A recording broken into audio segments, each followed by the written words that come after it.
ఒక్కసారి ఆలోచించండి. సముద్ర తీరంలో నిలబడ్డ ఓడ చాలా సేఫ్‌గా ఉంటుంది. కానీ ఇక్కడ ప్రశ్న ఏంటంటే అది అక్కడ ఉండటానికి తయారైందా? కాదు. ఒక విమానం ఎయిర్‌పోర్ట్‌లో సేఫ్‌గా ఉంటుంది.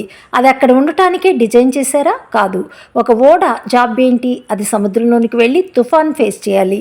పెద్ద పెద్ద అలలను దాటుకుంటూ తన గమ్యాన్ని చేరుకోవాలి. అలాగే విమానం జాబ్ ఏంటి? గాల్లోకి ఎగిరి బలమైన గాలులను ఢీకొట్టి మేఘాలను దాటుకుని తన లక్ష్యాన్ని చేరుకోవాలి.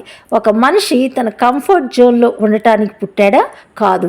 లైఫ్‌లో ఛాలెంజెస్ ఫేస్ చేయాలి. స్ట్రగుల్స్‌తో ఫైట్ చేయాలి. డిప్రెషన్, ఫెయిల్యూర్స్, ఫ్యామిలీ ప్రాబ్లమ్స్ అన్నీ దాటుకుని మన గోల్స్ రీచ్ అవ్వాలి. మనం ఏంట్రా అంటే 6.3 ఇంచెస్‌కి మొబైల్ స్క్రీన్‌కి అడిక్ట్ అయిపోయాం.